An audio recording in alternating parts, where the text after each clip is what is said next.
ত্যাগ বলতে আপনি কি বোঝেন? ত্যাগ মানে কি শুধুই হারিয়ে ফেলা? নমস্কার সবাইকে। আসলে ত্যাগ মানে হারানো নয়, বরং বড় কিছু পাওয়ার জন্য ছোট কিছুকে ছেড়ে দেওয়া। আমরা জীবনে অনেক কিছু আঁকড়ে ধরে রাখতে চাই, সম্পদ, সম্পর্ক, সম্মান, ক্ষমতা। কিন্তু এই জগতের ধর্মই হলো পরিবর্তন। যে জিনিস আজ আমার কাছে আছে, একদিন না একদিন তা চলে যাবে। সমস্যা সৃষ্টি হয় তখনই যখন আমরা চলে যাওয়া জিনিসকে জোর করে আঁকড়ে ধরে রাখতে চাই। ত্যাগের শিক্ষা হলো অনিত্য, তাকে অনিত্য বলেই মেনে নেওয়া। অনেকে মনে করেন ত্যাগ মানে সংসার ছেড়ে চলে যাওয়া, কিন্তু প্রকৃতপক্ষে ত্যাগ তা নয়।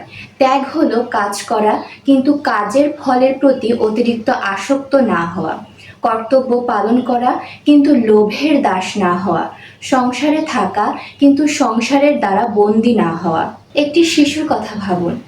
মায়ের গর্ভে সে নিরাপদে থাকে, কিন্তু জন্মের সময় তাকে সেই আশ্রয় ত্যাগ করতেই হয়।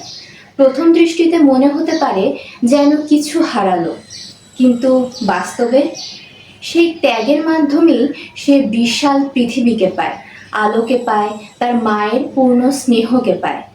নদী যদি তার পুরনো জলকে আঁকড়ে ধরে রাখতে না চাইতো, তাহলে সে কখনো সমুদ্রে আসতে পারতো না। গাছ যদি শুকনো পাতাগুলো ঝরিয়ে না ফেলতো, তাহলে নতুন কুড়ি আসতো না।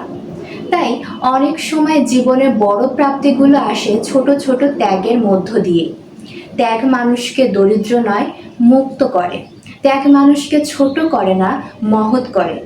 তাই আসুন আমরা অপ্রয়োজনীয় আসক্তিকে ত্যাগ করি এবং সত্যিকারের স্বাধীনতার পথে এগিয়ে যাই।